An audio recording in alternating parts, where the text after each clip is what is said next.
Okay, welcome everybody. As you probably just heard, this is a recording in progress. Every one of these webinars and study groups I do record. So if you miss one, you can catch up with it. I'll email it to the group. I also have a YouTube channel for Institut du Fromage. It's free access to anybody that wants to check it out, where I've got recordings for the last 3 or 4 years, where I've got guest speakers such as Zoe Brickley and Pat Ford, who have taught classes. So plenty of things for you to check out. All righty, but we're going to get started here today. Good to see you. Let's see what we have. So many wonderful people. Excellent. I have the chat feature up, so if you do want to talk, please don't talk over me. It's just I got a lot of information for you. Please hit it in the chat if you don't mind. Happy to answer any questions. And again, all of you should have my email, Naldridge at gfifoods.com. That's Aldridge at gfifoods.com. You're always welcome to email me. You'll get more emails from me. After this session, I will email everyone in the group a lot of PDF reading materials. So you're going to see a lot of information here, but I'm going to back it up with some reading materials after we get started. So here we go. So, do you know cheese? Now, part of this presentation, excuse me. Hi, everybody. My name is Nathan Aldridge. I'm the manager of education for the Institut du Fromage. The Institut du Fromage was started by Michael Landis, I want to say 13 years ago here at Gourmet Foods International. Once he departed from the company, I took over. And what I do is, my role is I train cheesemongers. I generally travel around the country and train cheesemongers on cheese 101s, shop operations, customer service, and even hands-on cutting and wrapping. It is my life's dream to make sure anybody who wants to be a cheesemonger gets to do it and do it well. Excellent. Besides that, I am a certified cheese professional.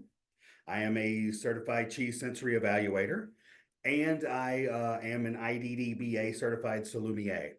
And I teach prep courses for all of those certifications. So even after CCP, if you want to go for more certifications, I'm happy to help you out. That's how we roll. Okay. And I'm also on the certification committee. I volunteer my time working with the American Cheese Society on these exams. I'm not one as far as putting together any of the tests. I don't put together any of the questions. I help make sure to organize the exam day, and I also hold webinars with the ACS and with IDDBA as far as helping educate people for the exam. All right. And you're going to get an email from me through this training. Please, I got to make a note. In no way, by taking this course, will I, Nathan Aldridge, give you the exact questions and answers to the exam. That is not what I'm here to do. I am here to guide you through the study process so that you may earn your certification. Okay? Perfect. But I'm going to get you started. Thing is, there is so much information out there. I know some of you out there are probably easy breezy or doing good, but some of you may be freaking out just a little bit because it's so much information. I'm going to help narrow it down through my training and through our study sessions. I'm going to narrow down. I'm going to tell you what information just to throw away. You don't need it yet. And I'm going to help narrow your focus and your field of view as far as the study process. That's going to be my main goal for you. All righty. So do you know cheese? So I want to make sure you all feel comfortable and ready to take this exam. This exam is not just for cheesemongers. This exam is meant for everybody in the cheese community, from being a cheese maker, from being a retailer, from being a distributor, salesperson, quality assurance people who work making cheese. This is for all of us, especially cheesemongers. So when thinking of this exam, I'm going to always point out things that while you're reading and while you're studying, if you feel like this information covers everybody in the cheese industry, then that's going to be your vital information to know. And we'll keep going through this as we go. Let's see here. All right. But now know that you are getting A certificate versus a certification. This is something we always like to point out. Certificate may be granted after completing an academic program of study, your study course, applied materials, and then you're tested. Nobody is officially supplying you with materials from ACS. My materials are compiled over a couple people working together to help create study materials. This isn't an ACS certified class that I'm giving you, okay? The exam, again, was meant to take questions from every realm of the industry to make sure that you know what's going on to get a certification, which a certification is a professional credential that is earned through an assessment. The exam taker is being assessed on their expertise in all aspects of cheese production, from animal breeds, cheese production, appianage, distribution, safe food handling, cutting, and pairings. So again, I think I just wanted to clarify that it's not a course. It's not like you're taking my course to get to this exam. You're taking my course, hopefully, because you already have a lot of knowledge and you're paring that down, and I want to help you study. All right, eligibility. So you're going to have 4,000 hours of documentable paid or unpaid work experience in the cheese profession during the past 6 years, or 2,000 hours of documented paid or unpaid experience in the cheese profession during the past 6 years, and 2,000 hours of any combination of work experience. Basically, if you've had a full-time job in a deli that, if you work in a grocery store or if you work in sales, you work around specialty cheese, if you've worked 2 years straight, you have enough hours. Okay, so don't freak out. But I want to make sure that you know that before you go in during the application process, you have to list your experience, and that's another committee that kind of approves people. Why so many hours? It's because the eligibility hours are in place to ensure that the exam taker has worked within the cheese industry long enough to experience a lot of what's covered on the exam. And this isn't a cheese enthusiast exam. This is a real deal serious exam for those of us who have been in the industry and want to show what we know. All right, making sure there's no questions. Perfect. All right. So now about the exam itself. The exam itself is 150 multiple choice questions. And I'm going to stop right there. So in a way, and part of this is I'm going to talk today too about how to take a multiple choice test. This isn't, it's not, there's no essay, there's no writing, there's no spelling, none of that stuff. It's literally fill in the blank like you are in high school or grammar school. But with that, some of the questions can be tricky. So to me, I always thought of it as a two-parter. It's the knowledge that you have about cheese in the industry and how well you take multiple choice tests. Okay. I know that may sound silly, but I remember I took this exam back in 2018. And before that, I hadn't taken an exam since college. Some of you may have not taken an exam like this in a decade, 2, 3 decades. So I'm going to talk to you today about how to not freak out about that, how to approach taking this kind of test, how to read the questions appropriately, and from that, extrapolate how you should study. I always think that you can break down a test question and see how they ask questions to help you read better and understand where questions may be coming from. All right, but on this exam, you're going to have 3 hours to complete it. So you get 3 hours, 4 possible answers for each question. There is some math required. So we're going to talk a little bit about math today. I'm going to say again, I'm not a math wizard. Some of you are probably great. But hopefully today I'm going to touch on all the subjects just enough for you to kind of get an understanding of, well, I know a lot about cheese. I know a lot about sales. I know all the history of cheese, but I'm really not good at math. Then that tells you you should practice math, spend more time in that bucket. All right. On this exam, temperatures will be displayed in both Fahrenheit and Celsius. You're gonna have to know pasteurization temperatures. Also, if you have a pen and a paper, I give a lot of good tips. I don't give things away, but I just want to know that you are going to have to know pasteurization temperatures. Just go ahead and make a note. And so when you're reading through your study materials, write that down, memorize it. I didn't give away any test questions, but I'm going to see y'all at the exam because I'll be proctoring. I'm actually going to be there in the exam room with you the day of. And I know all of y'all are going to come up to me afterwards and be like, thank you for telling me to remember all that stuff. You will need to know European and American cheeses. This has confused some people in the past. It is the American Cheese Society, but there's no way to talk about cheese and really know cheese without going back to Europe and going back to some of the birthplaces of these cheeses. So you will have to know European cheeses, and maybe even some Middle Eastern cheeses. So Mediterranean especially. All right, and now it is offered both in person and virtually. That's something that we worked on hard in our committee, is being able to, because not everybody can travel to every conference. And quite honestly, the conferences can be kind of expensive. Once you travel, you pay to go, you pay to take the test. But it is offered virtually.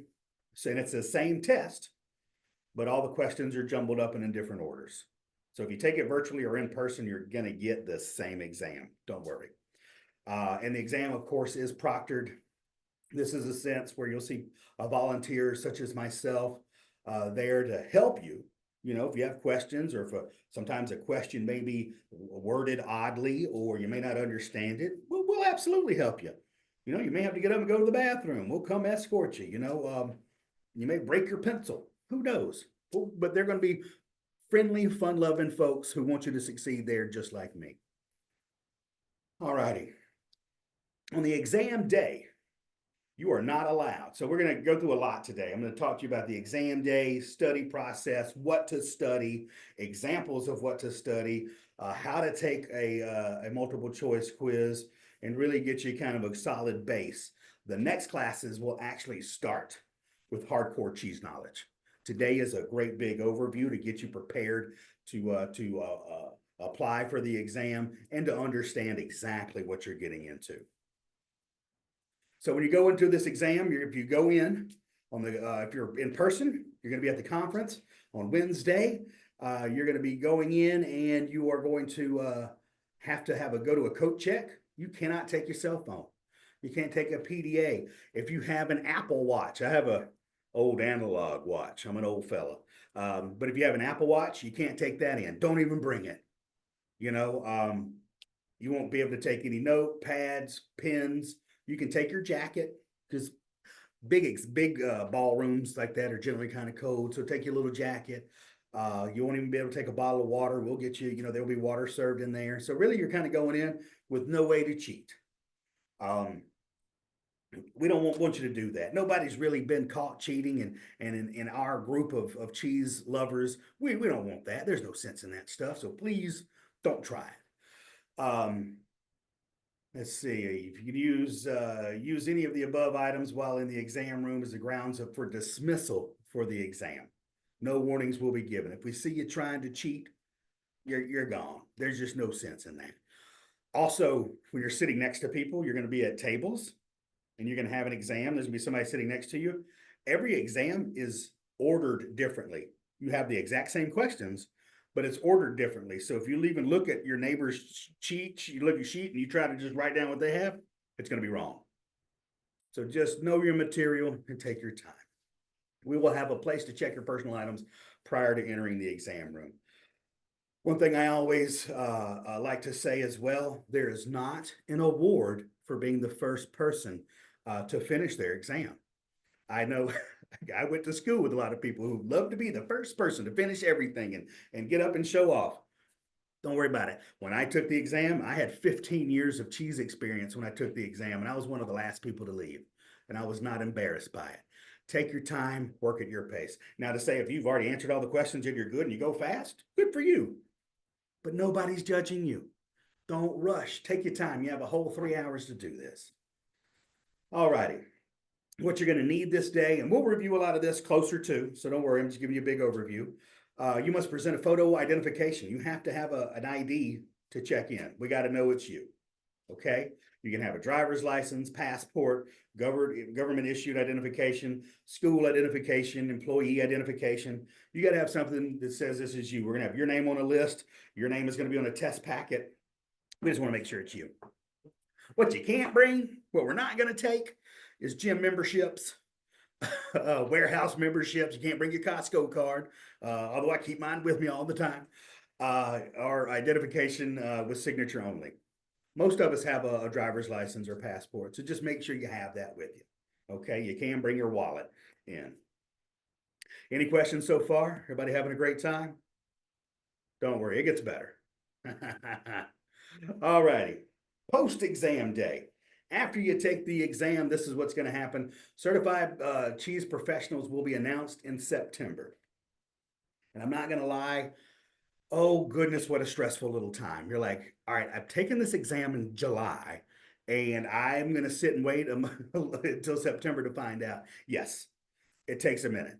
Why does it take so long to award the certifications? Well, they analyze each question in aggregate responses to develop a passing score. So what this means is it's slightly confusing. There is no just passing grade. It's not like if you answer 100 questions out of 150, you pass. It's not like that. It's pretty much graded on a curve. So we like to see, number one, also if there's any issues with any questions. All questions for this exam have been created by a volunteer committee.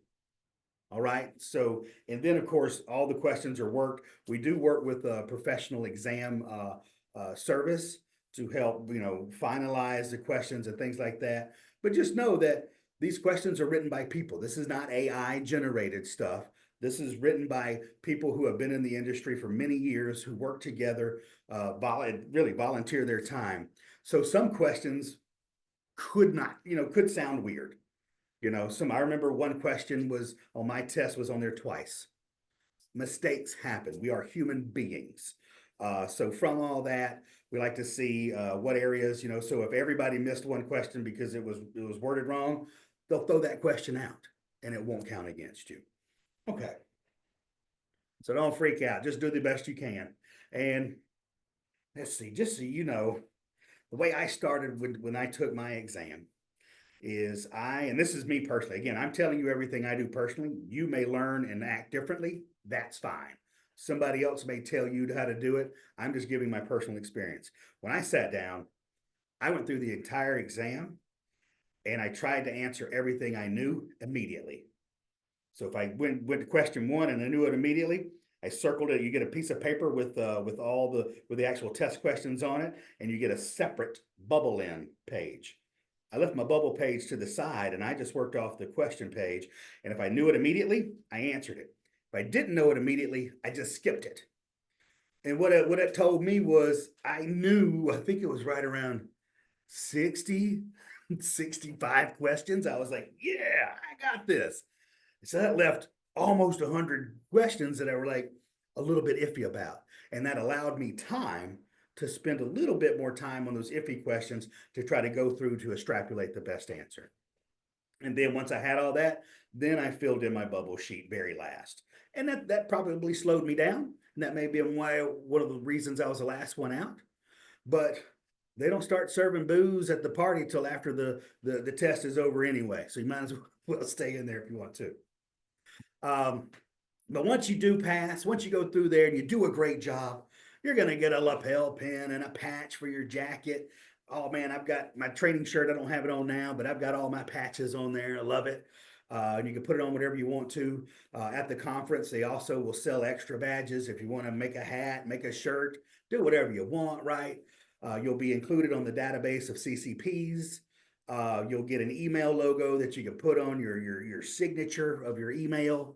You'll be added into ads in the magazines, but you will need to recertify every 3 years. Recertification is $75. It's just a way to make sure that whoever takes the exam is still in the cheese industry. It also requires proof of continued professional development. Most of us in cheese are in the specialty food world, so you can still take this test, work in specialty food as a whole, and still be qualified. All righty, now that just kind of gives you a good background. We will cover all of this again. But now the nitty gritty. How do I actually prepare for this exam? What the heck do I do? All righty, first step, visit the website. I know it sounds simple, but cheesesociety.org. If you have not visited the website, you should. A lot of the materials are in there. If I have time today, part of my plan is to actually go on the website with everybody here to kind of show you where to find things. But a lot of your study materials are already there, already provided, okay? And some of that's going to be cheese definitions and categories. That's on their website. And from this, like there will be categories, there will be some category questions. And let me throw this out there. So they may use the term soft ripened. Hopefully all of you on here have heard the term soft ripened. Well, there's going to be a definition for soft ripened. And it's good to know that definition, but not in the sense that they may ask you what the definition is, but they're just going to use the terminology as if you already know it. So that's what I mean. Like sometimes it's good to know it because they could ask you exactly what they may ask you exactly what the definition of milk is. And you need to know that. It could be the definition of milk is A, la, la, la, la, la, B, do, do, do, do. And you'll have to choose from that. Or they can use it in the form of a question where you really have to know it already. Okay. The lexicon and glossary. Know it. This is every test you ever take, you got to know what the words mean. So this kind of backs it up. Know the lexicon and glossary. The body of knowledge. We're going to go through that together here in just a few minutes. Best practice guide for cheesemakers. This is on their website. You can download it. That was, besides going through, again, my predecessor, Michael Landis, I took his class that he did like this. And then I read the best practice guide for cheesemakers inside and out. And I tell you what, that helped me out more than anything. Wink, wink, nudge, nudge. The best practice guide for cheesemakers. It's a free resource. A lot of the information you need to know is in it. I say that, some people won't read it, and you're going to fail. If you read it, you're probably going to pass. And then there's a safe cheesemaking hub, again, which we'll go through today. All righty. Ask your distributor if they offer a study guide. I work for a distributor. But some of you don't even work with GFI. I'm trying my best to offer this session to anybody. I know most of you are customers. We have GFI representatives or employees that are on this, but I feel that there's not a lot of resources out there for just everybody. So, and I cannot advertise. There are no certified educators anymore. We couldn't legally do that through the ACS. So what I'm saying is I can't advertise, hey, that I have a class. So if you all know somebody that's taking the exam, send them my way and I'm going to bring them into the fold. All right. You're going to have to dedicate at least 4 hours a week to reading, studying, or tasting. Tasting is more for the CCSE. There's no tasting in this exam. But it's 4 hours a week. That's 30 minutes a day. Just a little bit of reading, visiting the websites. But I am serious, you have to read. If you go for the last minute cram session, it's going to be pretty tough on you. I know we're all adults here. I took it seriously. I did a lot of reading. I made flashcards and it really helped out. I highly suggest it. Make flashcards from the lexicon and glossary. Easy peasy. And join up in a study group. Some of you may know some other people here. That's one of the reasons I really don't hide all the emails. I'm sorry if that offends you, but y'all all are more than welcome to reach out to each other if you want to. Y'all can start something in the chat. Hey, anybody want to be a study buddy? I live in Missouri. Anybody else? It's helpful to study with somebody else and make those flashcards. These are the books that you're going to want to read and gather. The Oxford Companion to Cheese. I'm going to show you pictures of these in a second. Mastering Cheese by Max McCallan and Cheese and Culture by Paul Kensett. These 3 books are highly recommended by ACS. There's, again, y'all probably have seen, y'all may even have more books than I do. There's scores, if not hundreds of cheese books out there. These 3 will help narrow down your focus. You don't have to get 1,000 books. Start with these. And then Cheese State University course. So these are the books right here. There's also in the past American Farmstead cheese making by Mateo Keller, I think is on the front. Paul Kensett wrote it. Mateo's on the cover. That's another good book to read, but these three are the ones I talked about. Mastering cheese to me is going to be like your cheese 101. It's going to give you definitions. It's going to talk about the cheese making process. Oxford Companion to Cheese, that's going to help you learn about, that's where I find all the PDO cheeses. And good gracious alive, I'll hopefully at this point in time in your career, you know what a PDO is going into this exam. A designation of origin cheeses. The Oxford Companion is a good list just to know cheeses. And then Cheese and Culture. It's a great book, a little dry of a read. It's history. It's a history book. Paul is the most knowledgeable person that I've ever got to learn from. But it reads a little dry, but the information talks about history. So the history and how cheese has grown through society. It's a terrific book. The shortest of the ones, Oxford Cheese Companion, is a poem. It's about that thick. And Mastering Cheese is a good reference, like I said. Okay. Hopefully y'all are still hanging with me. Also, Cheese State University. Have any of you ever heard about Cheese State University? It is a free online source. I actually read their first section. I still got to take I'm taking the test. I'm going through it myself.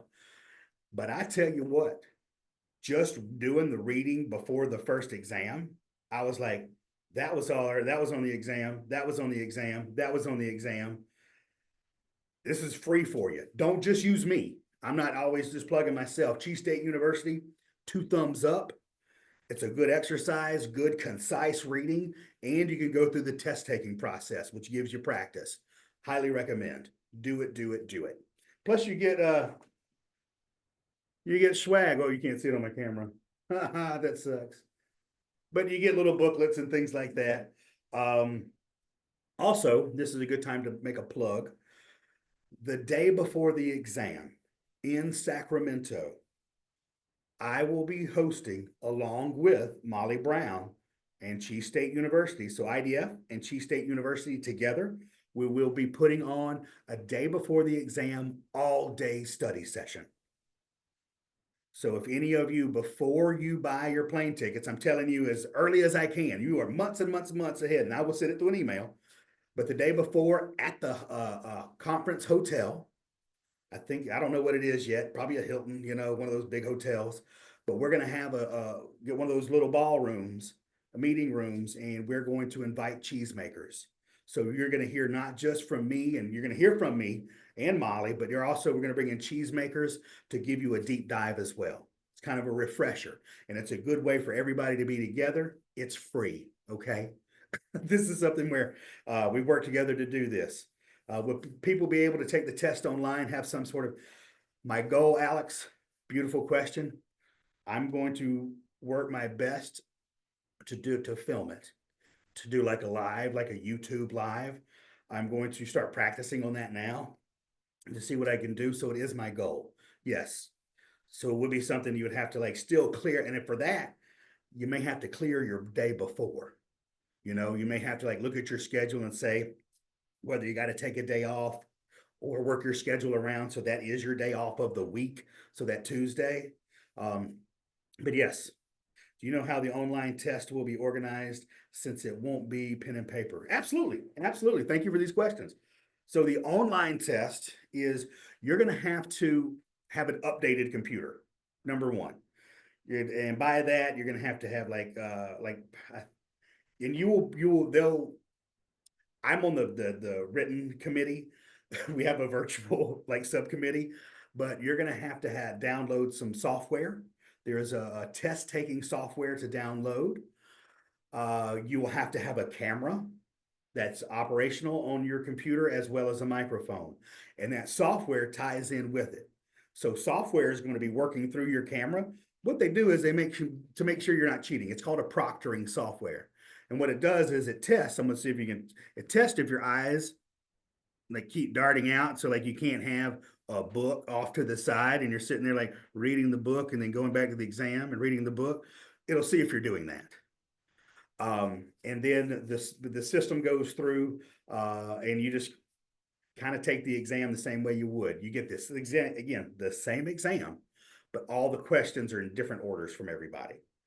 And you still get 3 hours. You get a break if you need it. And I think there's a chat feature in there as well where you can talk through if you have an issue with something. Because again, sometimes you're going to have a question, and hopefully it doesn't happen again. We've got great people volunteering to write these questions. Sometimes it's just, you know, hard to read. Sometimes things could be that you may have a question, and you'll be able to use a chat feature to get that going. They also have, I think, like the day before or week before, they also do a test run with you. So everybody that's taking the exam virtually will have an expectation to have the software downloaded on your computer on a specific day, and then they're going to have a short webinar to make sure you have a practice run. So you'll get a chance to actually go through it. Perfect. I hope that helps. Excellent. Everybody's here having a good time. Okay, IDF study plan. So those are ways you can learn. Also, you can take my course. So we're going to have 9 live virtual study sessions covering all 11 domains. This is number 1. This is our intro. So there'll be 8 more times that you're going to hear me talk for an hour and a half about cheese.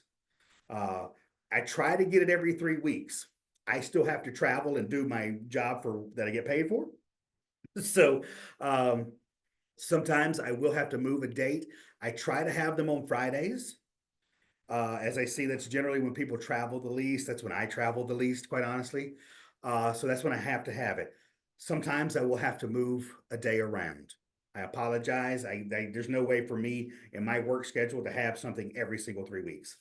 But I will give you a good heads up and send out the invite several weeks beforehand so you can schedule your life accordingly. And they're going to roughly be an hour and a half long. I know everybody can't take as much time off of work to do this, so I try not to make them too long. But if I have an hour and a half of your time every few weeks, I'm going to be helping you out.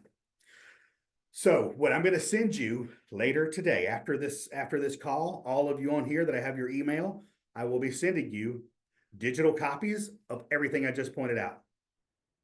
So I'm going to send you the lexicon glossary. I'm going to send you the body of knowledge. I'm going to send you the best practice guide for cheesemakers. The Safe Cheesemaking Hub is a link within the ACS website. So you're going to have to go there to get that. I am not sending you these books. I'm sorry again, that these books you're going to have to get yourself. But I will be sending you also some IDF, my level 800 training packet. So it's a few hundred pages of more reading material for you. So you're going to have a lot. And then in the middle of the year, I will also be sending out a practice quiz. So after we've gone through some of this, I will send out a practice quiz for you to, like I said, practice on. They are not questions from the exam. They are questions that I wrote myself from trying to practice writing questions. But it's more of a sense to get you practice taking a multiple choice test. Now, though that may sound silly to some people, but it'll get you in the mindset of this is how to take the test. It's not exact answers from the test. I want to make that very clear. You will still need to study. All right, and then reading assignments, that comes from all the packets I'm going to send you. I'll send you reading assignments before, so you'll have to read up about the topics before we cover it as a group. And if you do that, you're going to do great. I'm going to have video assignments. I'm going to send you video links to some of my guest speakers from previous years. And again, if you could just watch somebody else talk about cheese for an hour, you're going to be doing really good. Practice quizzes and study tips in emails. And that's all I know to do for you besides take the test for you. So I hope this really helps out. I'm doing my best. If you need anything, also, again, some of you know me, I'm a pretty easygoing guy. I want y'all to pass. I want there to be many CCPs. So please feel free to always reach out to me if you have questions or concerns, or if you're just nervous. Sometimes there's people who don't feel like they're going to be prepared enough or haven't worked long enough. You know, I'm happy to get in touch with you. If you need to talk about something, I'm here for you. I'm your guy. So this is what I have as far as my 800 level courses. It's broken down kind of, I mean, basically like the domains, but health regulations and food safety we're going to be covering. We're going to cover operations. We're going to cover cheese history, definitions, and categorizations. We're going to talk about milk, cheese making, ripening, assessment and evaluation, selling and transporting, inventory management, cheese service, and business principles and practices. So this is the information that I'm going to give to you from the Institut du Fromage. And here we're starting with what's provided from ACS. Yes, I know it's fuzzy. I don't design this paper. I didn't design this piece of paper, but I'm going to talk to you what it's about. So the exam blueprint. This, for some reason, I don't know if any of you are old enough to play the NES game Zelda, but for some reason, this graph makes me think of Zelda, the maps you used to use there. But here you're going to have your major domains on the left: health regulations and food safety, operations. All of this is what I just read off. Operations, that's all of this. And then the task areas, how they have it designed. So business practices, procure product, receive product, manage inventory, sell product, food safety practices, and documentation. And really what this is telling you that 25 questions, you have 150 total, 25 are going to be business practices. Okay, so it's going to be found in that domain, and it's going to cover a lot of your domain area, but they're part of business practices. And it could be business practices for the cheesemaker, business practices for the dairy farmer, business practices for the distributor or retailer or restaurant even. But they're business practices. Then the same thing, procuring product, there's going to be 15 questions. Receiving product, 13 questions. Managing inventory, there's going to be 24 questions. Selling product, 48 questions. And then food safety, there's going to be 25. So this just kind of helps break it down. And the way I used it again, it's like I was a cheesemonger and manager, so I'm like, okay, selling product, I'm pretty good at. I reviewed that session, thought I knew it pretty well, but part that I didn't, like food safety, I knew, but I always want to make sure. So I had to up my game at food safety a little bit because there's a lot of memorizations, a lot of different things that can get you sick, and you got to know, like salmonella. Say you have to know how do you get it, how you would treat it, and the symptoms even. So it's kind of it gets really in there. So when you look at this, that's kind of how you want to read it. All right. Now, there's several pages to go through. Y'all just bear with me. But this is from the American Cheese Society. So this was as well. They created this. And this is on their website. I'm sending you this today. But the body of knowledge, the extended body of knowledge. Think of this, if any of you have gone to college, as your syllabus. This is your study guide. These are the things that you need to kind of check off and know definitions of and know. So like once you get this, I'm old school. I like to have things printed out so I can write on them and make notes. That's just me. That's how I do it. So I had this printed off and I would go through and make check marks or circle things that I needed to study. I'm not going to read every single thing on here, but I'm going to highlight some of the things just so you can get it. So domain 1, and again, you're going to have 11 domains to study. The first one is health regulations and food safety. It's because, and think about it, milk is highly perishable. Milk can carry things that can get people very sick or even kill them. So the thing is, knowing about milk, that's the core of this entire industry. It affects everybody from the farmer to the cheese maker, to the distributor, to the retailer, to the restaurant, to the consumer. So you need to, like, that is very important.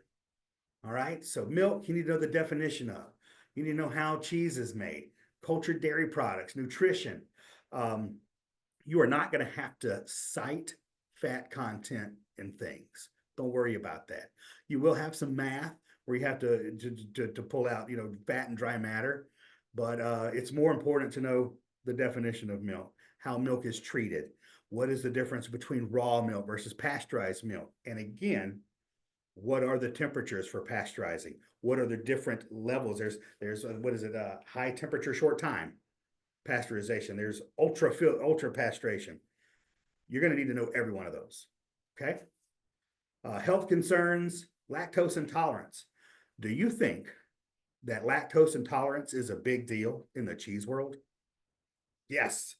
You know, it affects everybody. So you're probably going to get asked a question about lactose intolerance. And it may be, you know, what is lactose intolerance? But it's probably going to be more about the lines of what causes lactose intolerance. You'll get into that. Gluten, yada, yada, yada. Let's see, allergens, foodborne illnesses. I would highlight that. This is where, to me, like in my mind, especially earlier in my career, a lot of this could get jumbled up in my brain, in my old Southern brain here. So you need to know the difference between listeria, the difference between salmonella, know the definitions of that, know what, again, what causes them, where does it come from, how do you get it, all of that stuff. Let's see. Now we're going to regulations and governing the cheese industry procedures, regulatory bodies. Yeah, you need to know what the FDA is. You need to know what the USDA is. I think those will make flashcards. Those are any acronym. Have it on one, write the FDA on one side and on the back. What is the FDA? You know, what is the USDA? And what do they what do they focus on? All right. Let's see. Registration and licensing. You may have just one or two questions about that. Milk, of course, you're gonna have a lot of questions about milk. I'm over on C now. Importing, exporting. I'm gonna give you a hint. Bill of lading. You need to know what that is. You should write that down. You're gonna need to know that. And keep going through here. Labeling products. And see, it's a lot of information. This is gonna be several slides. Again, I'm not reading every single one of them to you. And see how it's kind of overwhelming? We'll narrow it down. Don't worry. You got food safety, the Food Safety Modernization Act, food safety plans. Y'all need to know what HACCP is. You know, how do you come up with a HACCP plan? Recalls. And hopefully somebody's making notes right now. You know, I don't have the questions for you, but I know kind of what's about. But you need to know what recalls are. Recalls are huge in the cheese world. We've recently dealt with some cheese that's been getting people sick and have to have some recalls. And let's see, now domain 2, operations, sanitary design. You don't need to know so much about the designs of dairies, a little bit, zones. These are good to know. All of that information is going to be found in your best practice guide for cheesemakers. Milk processing and storing, biophage, you need to know what that is. And we'll keep going through. Equipment and utensils. Let's see. Domain 3, cheese history, definitions, and categorization. This is a good one. I feel like domain 3 is kind of what more people seem to know about, like the history of cheese, how to preserve milk, regional terms, things like that, AOC, DOP, you need to know your designation of origin. And there will be several questions. You know, it's like, it could be, they may list 4 cheeses, A, B, C, and D. Which one of these following cheeses is not a protected cheese? They could do that. Not that you have to know every single protected cheese. And I think I've got a cheat sheet for you as far as narrowing that down too. All right, milk, the science of milk. Definitely need to know how cheese is being made, the ingredients. Looking at number 2, milk components, casein, calcium, lactose, fat. I would want to know the percentages of, you know, what makes up milk: water, minerals, fat, protein. All right, and then you got cheese making. You see, this is a lot. I'm trying not to scare you now. This is the part where we're getting a little bit deeper, just to give you a heads up. Cheese making, the science of cheese making, the microbiology. They don't get too nitpicky with everything, but you need to know the basic steps of cheese making, of course. And the cheese making process, ripening, you need to know about affinage. Perfect. Ripening. And then domain 7 is assessment and evaluation. And again, all of these we're going to have We're going to pull these together, and we're not going to have a study session for each one of these. Some of these will be combined, but I'm going to go a little bit deeper into these for you. This is just an overview. All right, and then domain 8, selling and transporting. And I think too, like we could see more questions come about because as time goes on and we evolve as consumers, cheese is getting shipped directly to consumer more than it used to be. So there's got to be, so I feel like they'll probably ask more questions because it's more viable nowadays. And then inventory management. Oh, inventory. I always hated doing that. But that goes into business practices. In domain 10, the point of sale, preparation. You're going to have to know, even cheese tools, how to cut cheese as far as like preparation, how long cheese can be left out, wrapping, business practices and principles. Yeah. So this is going to be that's your extended body of knowledge. It's a lot, but we'll narrow it down for you. Don't fret. All right, what time we have? Okay, we're doing well. Any questions so far? I haven't, number one, bored you too much with this introduction. Hopefully you're all hanging in with me, but I'm happy to answer any questions if you have them. All right, well, I'm gonna keep going. If you have questions, hit them in the chat. I got you. So test taking tips. Right. This is gonna help you. So Nathan says, it's like Simon, but I'm Nathan. Read the entire question. I've known some people who've gotten kind of cocky, who like, and I've done it before too. Like when you read and you recognize words in a sentence, you're like, oh, I know that. I can do it. Slow down and actually read. Slow down and actually read, okay? Read the multiple choice question in its entirety before glancing over the answer options. Because students often think they know what the question is is asking before reading it, and they jump straight to the most logical answer, and that's a big mistake and can cost you dearly on multiple choice exams. Read each question thoroughly before reviewing the answer option, and answer it in your mind first. After reading the question, answer it in your mind before reviewing the answer options, and this will help prevent you from taking yourself out of the correct answer. What that means is, before you even look at the answer bank, A, B, C, and D, kind of cover it up and say, read the question. If you could say the answer out loud, look for it and it should be there, and you've got a good point. But sometimes you're going to have to eliminate wrong answers.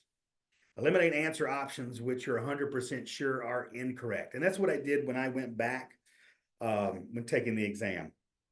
Some things are just blatantly wrong. A, B, C, and D. They're called distractors. There's going to be the best answer and then 3 distractors, which are close to the best answer, but not the best answer. So if you don't know the answer to the question, at least mark out what you know it's not. Some things are going to be just so obvious. You're like, how did they even put? Is that a joke? You scratch it out. And instead of having a 1 in 4 chance of guessing the right answer, you'll have a 1 in 3 chance. And if you can narrow it down even further, you'll have a 1 in 2 chance in getting the right answer. So sometimes it's just marking off what you know is not right to help narrow it down. And that's using the process of elimination. Cross out all the answers you know are incorrect and then focus on the remaining answers. It's going to save you time, but it's also going to make you feel more comfortable. Because there are times, the way I took it, if I didn't know, and let's say even I crossed out 2 wrong answers and there were 2 possible correct answers, I kept moving. I put that question aside and kept moving, and I would come back to it.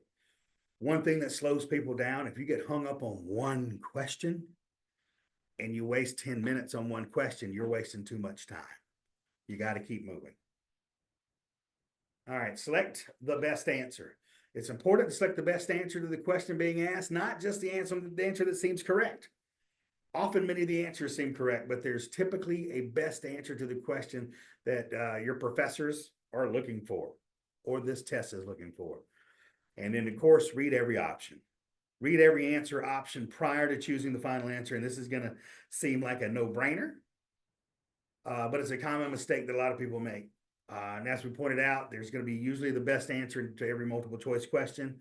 If you quickly assume you know the correct answer, without first reading the option, you're probably not going to end up with the best answer. All right. Other things, answer the questions you know first. If you're having difficulty answering a question, move on and come back and tackle it. I've already told you that. Make an educated guess. If it does not count against your score, make an educated guess for any question you're unsure about. Note on some standardized tests, incorrect answers are penalized. You're going to get, this is you get it right or wrong. So if you get a wrong answer, you're going to get penalized. All right, great. Here we go. Another question. We'll be able to skip answers and come back to them when taking the test virtually. Yeah, I think so. Yeah, and I'm going to make a note and follow up with the committee just so I can make sure to answer that. Virtual test. They go past questions and come back.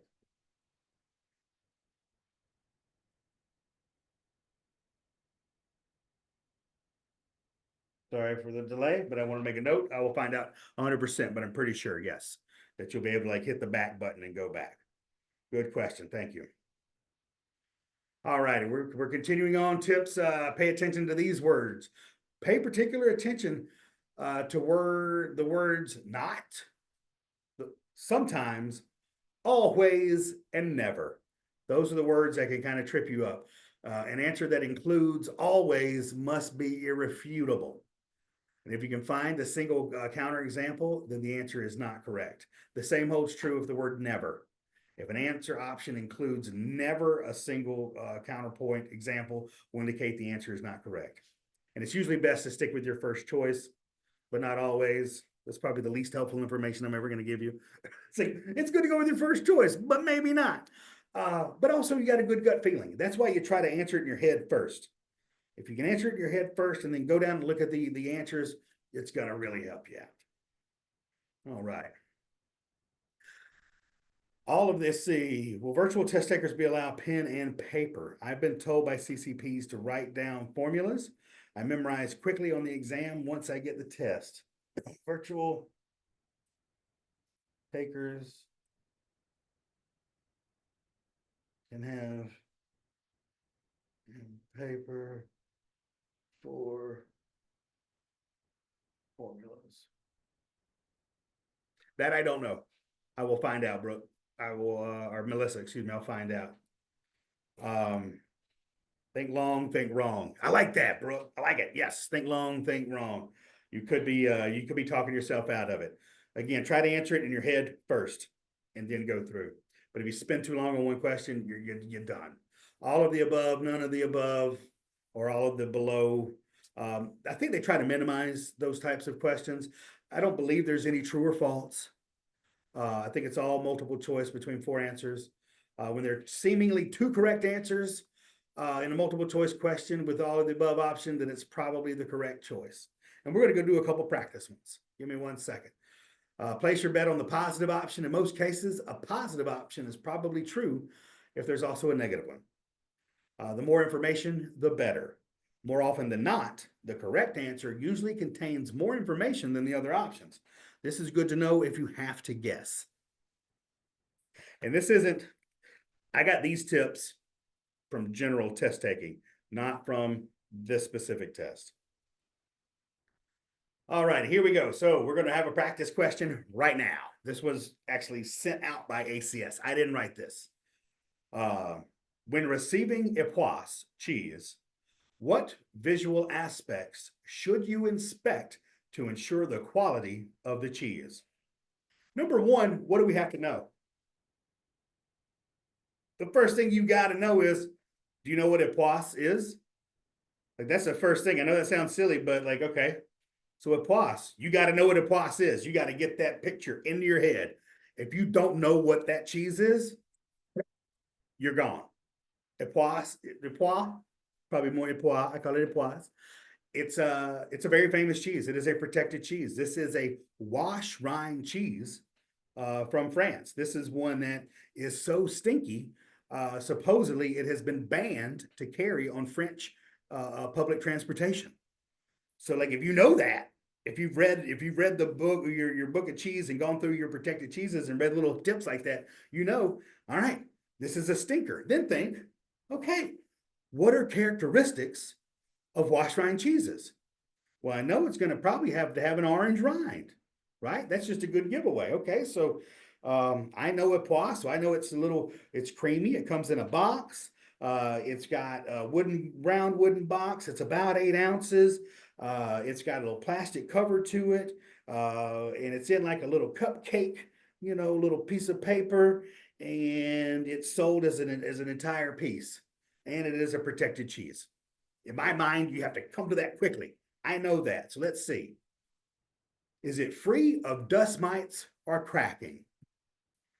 Did anything I say have anything to do with dust mites or cracking? No. So like dust mites, if you have a dust mite on a wash rind cheese, something, something's wrong. You're like, somebody's dead. It's not good. So like dust mites, again, so now you have to know a lot here. This is what I'm talking about, knowing the definition in your head without them asking you about the definition. I know dust mites are more often found on cave age cheeses that are flipped, like your cloth bound cheddars, like your natural rind cheeses, Mimolette, those styles of cheeses. Those have nothing in common with Epoisse except that it was made from milk, right? Consistent wax or cryovac seal. Did anything I said about Epoisse mention wax? No, it is not waxed. It is not necessarily even cryovac. It's got a plastic cover to it with little holes punched in it, like perforated. So that would need to be consistent. So maybe, but wax kind of throws it out of my mind. So even just these two, I'm reading through, I'm like, let's get it out of here. Let's get it out of here. What's the next one? Free of broken rind and pooling of liquid cheese. Huh. That one, like, I don't know for certain, but it's not had to do anything with the dust mites. A broken rind, any cheese, a brie, any soft ripened cheese could still have a broken rind, right? So that's not a big deal. Pooling of liquid cheese, Epoisse, in my experience of dealing with it, once it gets very ripe, will get very liquidy, it will pool up and start to smell like ammonia. And even so that's a maybe. And now consistency in the fluffy white rind. We already know. So if you know Epoisse and you're going through here, I know that Epoisse doesn't have a fluffy white rind. If it does, somebody mislabeled it. That's not Epoisse. So I know to throw that out. So boom, by power of elimination, the best answer. Again, there's probably better answers to this, specific to Epoisse, but out of these four, C, free of broken rind and pooling of liquid cheese, is the best answer. So I know a lot of you out there probably, hopefully you're in that state of mind, but this is how you go through everything I was talking about with the multiple choice. That's what you have to think about. So flip it on its ears. Now that you know that's how you have to read a question and read the answers, think about that while you're reading all your materials. When you read something, could it be a question? And you'll get good at it. I'll take you through some more questions in other study sessions, and you'll see what I mean. And I hope I can convey the message well enough that now I've trained my brain when reading source material books to be like, oh, that's a question. Oh, that, to lead into it. Okay. Now, a math question. Holy jeez. Again, I'm not a math wizard. I hate to say it. I'm in education and I do a lot of talking. Doing math in my head isn't what I do every day. I'm not even in sales. So it's kind of like, so some of you, if you're in sales and you quote prices to customers all day, this is probably going to get into your brain really well. Or if you're the manager of a retail shop or you're setting prices, you may get this really easily. But this is just an example. And there's going to be a whole session on math. I've also got a recording on my YouTube channel that's Zoe Brickley. I don't know if y'all have ever heard of her. She works at Jasper Hill Cellars. She is the best at dumbing down math for people. And I've got a video of it and you can watch it for free. So watch So Brickley talk about math and she will put it in your head much easier than I can. It's not my expertise and I apologize about that. But here we go. How many ounces of fat are there in 1 pound of 65% moisture content and 70% fat and dry matter? Already, my mind's bogged down. I'm gonna go ahead like this is like, oh crap. Okay, so how do we break this down? Oh shoot. So this is gonna be 3.12 ounces, 3.92 ounces, 7.28 ounces, or 11.2 ounces. Holy cow. How many ounces of fat are in 1 pound of cheese that has 65% moisture and 70% fat and dry matter? All right, it's 3.92, but we're gonna have to calculate it. 1 pound of cheese equals 16 ounces. 1 pound equals 16 ounces. We need to know that, okay?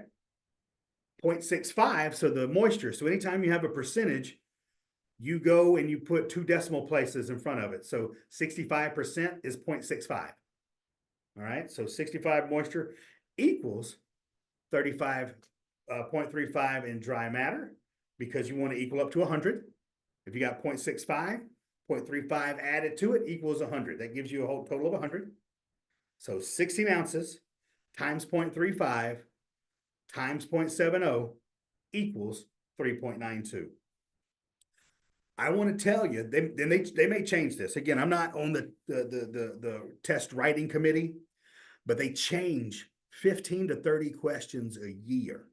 Last year, I was told there were, I think, 10 math questions. So I just want to give you a heads up. There were several math questions last year. Less about dry matter, more about cost of goods and cost of goods sold. We will have, again, we're going to have more sessions about this. This is just an introduction. And these 2 questions came from the American Cheese Society. So this wasn't my writing up. This is an example of what they're going to put on the test. Okay. All righty. Oh, this is the sensory evaluator. Whenever you're ready for that, I will take you through that. But the sensory evaluator is more about smelling milk and tasting cheese. Once you get past your CCP, I highly suggest it. You can only take that in person. It's super fun, really hard, but you actually get to apply your knowledge in tasting cheese. It's great. All right. So here is the nitty gritty. This test will be held Wednesday, July 23rd from 1 to 4 p.m. in Sacramento, California at the conference, unless you're taking it virtually, but they will hold it at the same time. So whether you're virtual or whether you're in person, everybody's taking the exam at the same time. The cost to apply is $35, non-refundable. All of you, ASAP, go apply. This is something, I don't know why, but numbers show a lot of people drag it out, the application process, until the last minute. Just go ahead and do it. You'll get an answer back much faster once you apply.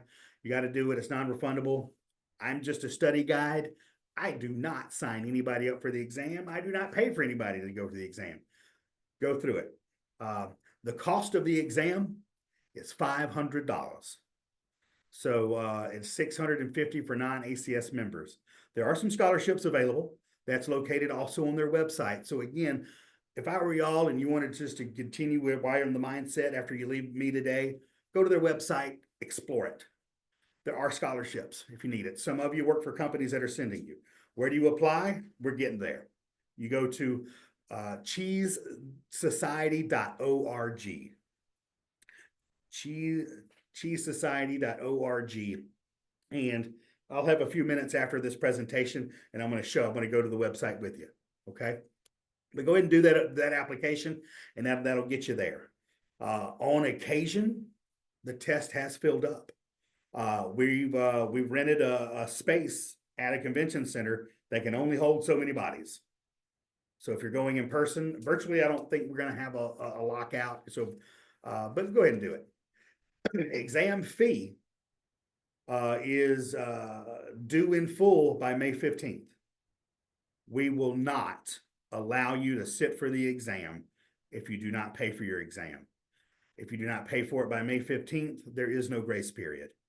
We are all adults. This is, and I'm telling you, you will also probably see me on Facebook or Instagram giving this same very shortened version of this to everybody as I help represent ACS. But May 15th, get your seat. And time goes by really fast. I don't know if y'all know this, but get it going. Applications will be accepted from January 15th to March 31st. You only have to March 31st, the end of, this is January, so you got 2 months. But if we all know, like 2 months can go by really quickly. After the application closes, process closes at the 31st, you're done. You missed out. That's why I'm like, go ahead and do it. Just go ahead and apply. Once you pass the exam, you will need to recertify every 3 years. And that's $75. I think the fee may be waived. I'm going to follow up with that. Recertification fee. If you stay in the industry. Stay in industry free. All right. Perfect. All right. And here, this just kind of shows that this is something that ACS, when I was doing their presentation for them. For airline pilots, you need about 1,500 hours to get certified. Physical therapists need about 2,000 hours to certify. Certified electricians need about 2,000 hours to certify. Licensed professional clinical counselors need 3,000 hours. Cheese professionals, you need about 4. You need 4,000 hours. So we try to take it seriously, but it's a lot of experience that is needed to gain this. And that's why, again, why we call it a certification. All righty. So here are the websites. Cheese Society, again, cheesesociety.org. That's going to take you there where you need to go. You can contact people through there. If you have an issue with the exam or the application process, reach out directly to ACS. They do have paid employees that deal with this every single day. I can help filter you through sometimes.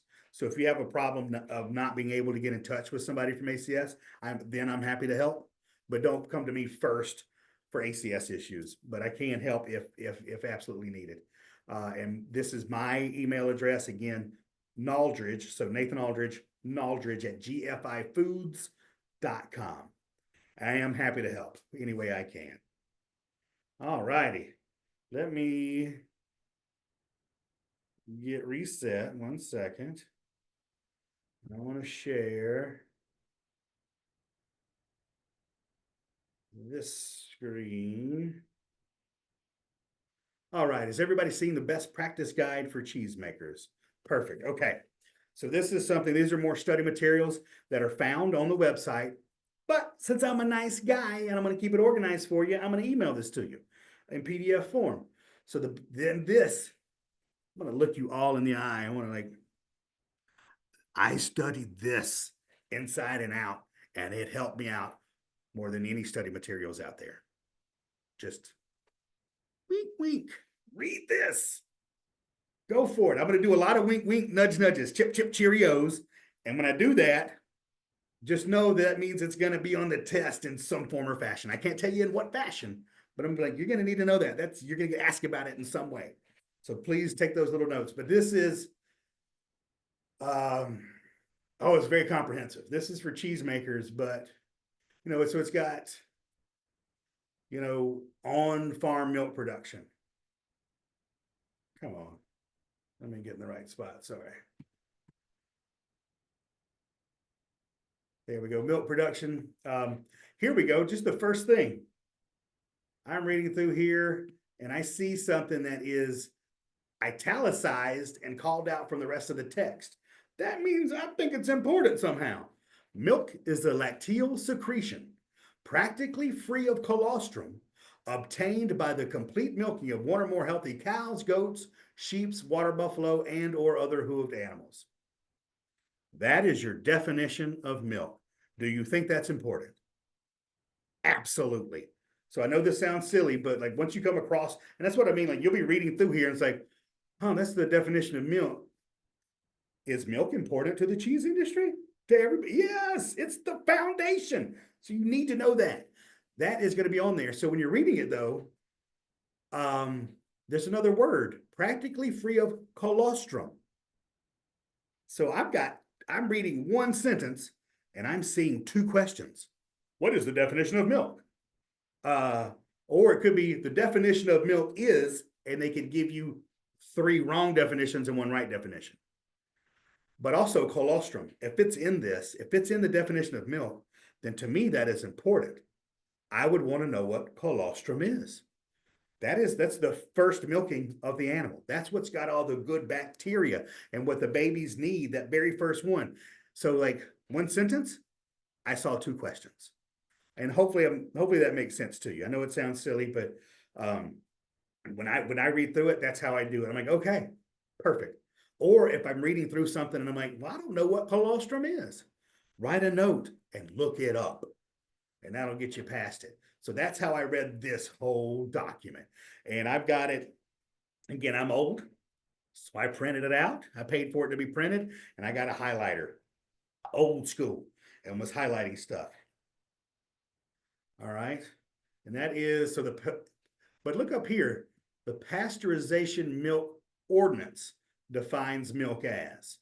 Down here, the legal definition of milk as it relates to the manufacturer is found the Code of Federal Regulations. So you've got pasteurized milk ordinance definition and then Code of Federal Regulations definition. How are these different? Let's see. Milk means a lacterial secretion practically free of colostrum, boom, obtained by the complete milking of one or more healthy cows, which may be clarified and may be adjusted by separating part of the fat therefrom, concentrated milk, reconstituted milk, and dry whole milk, water in a sufficient quantity to reconstitute concentrated dirt may be added. Basically the same, but it goes in a little bit deeper. But notice, and nowhere in either of those definitions did it say you get an almond, you squeeze it really hard, and you get milk. With the American Cheese Society, milk only comes from animals.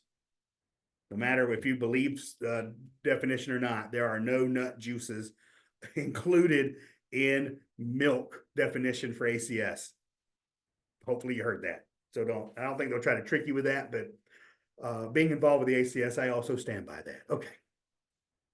So I'm not going to read all this through to you, but hopefully you see where I'm coming from. Here, I'm on page 4, maximum permissible somatic cell counts. You need to know that. You need to read up about somatic cell counts, what's permissible. Just have that little graph in your head. So anything that you see on here that's called out by a graph, it's a high likelihood that you're going to be asked about it. And then there's just more and more and more. Some of my previous trainings, what I did last year is I went through most of this book, highlighting things for people. So I've got videos of me going through here and saying, I would know this, I wouldn't know that. Don't worry about that so much. Let me just see if I can get one more better example for you as we go along. Heat treatment of milk, right here. Bam. On page 22, what I told you need to remember is right there in front of you. PMO, pasteurized milk ordinance, approved time and temperature relationships for milk pasteurization include BAT or batch method, low temperature long time, which is 145. And you'll see it. The thing is, don't worry about Celsius. They will write it exactly like you see it here. You're not going to have to do any math to convert Fahrenheit to Celsius. You're not. Don't worry about it. Get that out of your head. It will look exactly like you see it here. So they will always put the Celsius in parentheses next to the Fahrenheit, and they're not going to trick you with it. So that's okay. But so you already got your answers right there. And thermization. I would know what that is. Another heat treatment of milk. So here, hopefully you see what I'm talking about. Read this, and it is a very good tool for you. And that is your best practice guide for cheesemakers. your best friend. It's a thick book, and that's what I mean. You got to read 4 hours a week. Take it however you do in your life, however best. If it's on the weekend, if it's on your lunch break, heck, if you if you have a lunch break and you spend 15 minutes reading every day on your lunch break, boom, you're good to go. All right, the exam blueprint. This is what I showed you as my slide. I will include that in your email as well. This one just looks a little bit better, a little easier to read. Lexicon and glossary. Again, I didn't write this. I'm just handing out the materials. You need to know what, let's see. Try to find a good one. Blind. When you're talking about blind in a cheese, the definition, absence of eyes in a cheese expected to have eyes. It may either be the entire cheese or large areas lacking eyes. So, okay, so number one, like I'm reading through there, it's like, do you know what eyes are? Like if you're talking about cheese, do you know eyes? Eyes are the holes. What cheeses have holes? You think of Emmentaler. So if Emmentaler comes in all smooth, it's blind. So you'll need to know that. And again, they're not going to ask you about every single one of these, but you'll need to know about it. And these definitions also tie into the CCSE moving forward. So lexicon and glossary is calcium lactate. That's a big one. You'll need to like go through this. I remember there was a question about frog mouth on my test. Have any of you ever heard of frog mouth? Have you been there yet? Are you there? Here we go. Frog mouth. Definition. There are two definitions for frog mouth. Let me get a little bit bigger here. Oh, sorry. There we go. When the interior of a wheel of cheese is split and looks like a frog's open mouth. I guess that's what it looks like. And when the eyes have developed into lenticular or spindle-shaped openings of the cheese. I'm not gonna lie, until I started studying for the exam, I'd never thought about a frog's mouth, except for eating flies. But this is just, it's good to go through. So your lexicon and glossary. And again, those are your note cards. Absolutely. You can write the definition on one side and the what it means on the other, and get somebody to help quiz you. Go through it. All right, here we go. AJ, for anyone interested, let's go through. I love it. No, y'all work together. This is it's going to take more than me. I'm going to go ahead and tell you. Learn other ways. Go to Cheese State University. Work together. If you just study with me, you may not be quite ready, but learn the way you can, because I may teach a style that you don't like. I don't know. I've made a good use of various apps like Speechify, and can download a PDF and scan pages in a book. And the app, oh my God, an AI voice will read it to you. Well, you are something. I'm going to be your friend. That's a good idea. So share, work together. You guys are awesome. I'm also interested. I think that sounds cool. One thing, being an old timer, I'm not good at all of the computer jazz. All right, there we go. So those are tools. These PDFs I'm going to send to you. And quickly, let's see if I can share with you. I want to go to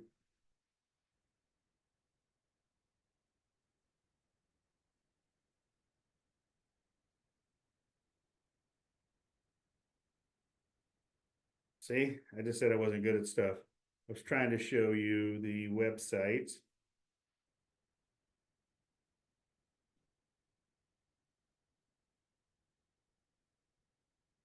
Second.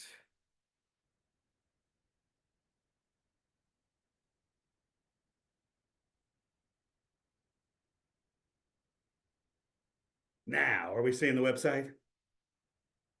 Perfect. Okay. So here we go. We're going to the cheesesociety.org. We go through. That's a contact us. Anyway, I'm going through. You got your headers here. Conference, competition, certification. So if you go to .org, this is one of the pages that'll pop up. You can see it. You click on the exam, and this is what you get. And back up everything that I'm saying. It gives you definitions.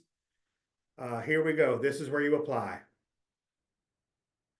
So it'll take you to step-by-step summary of the application process, review the dates, deadlines, and fees. So we'll just go there. Everything I mentioned before, all the information I'm getting from the website. Just right there. CCP exam takes us back to this page. Eligibility and criteria for the exam. Application. Let me see.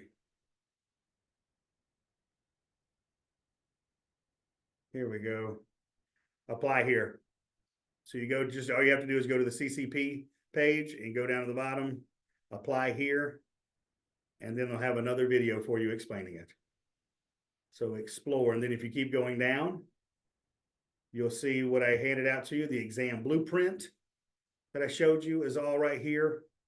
Additional resources, all right there. The Safe Cheese Making Hub is a website with more study materials. And there you go. Just like that. So it can lead you to more. And again, I tell you what, I read the 800 level packet that I'm going to send you and the best practice guide for cheesemakers and the books. And I feel like I did a lot of, I did well for that. But the best practice guide for cheesemakers, you just click on that and it pops up. And there you have it. That is our introduction for the class. Any questions? Let's see here. I think I'm missing something. Thank you. I'm interested. Oh yeah, the 1 to 4, it's going to be set in Pacific time. Whatever, any time in the conference, it's going to be local to where that the test is being taken. So it'll be Pacific. Absolutely. And I will ask again. What time zone is the test given? All right. Give me a week or two and I'll get the answers back to everybody in an email and we'll all have it. I know this was just a lot of like, how do you take a test and things like that. The next classes will be more informational, but I didn't want any of you going into this without having this information. You got to know what's expected of you, how to do it. And again, I want you to pass. I will in no way cheat for you or give you what's on the test, but I will do everything else I can to help you pass. Just reach out to me. You will receive again today an email with all this information and study guides. Hopefully my emails don't go in your junk folder. If you can't find it right away, look in the junk folder to see, but you'll get all kind of information. Reach out to me if you need me. The next class, sorry, I've got to use the calendar on my phone. I want to say,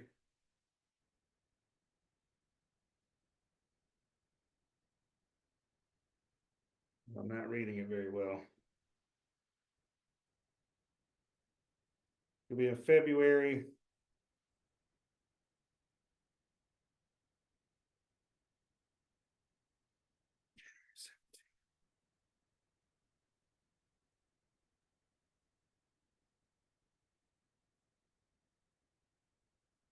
Sorry, my February 6th.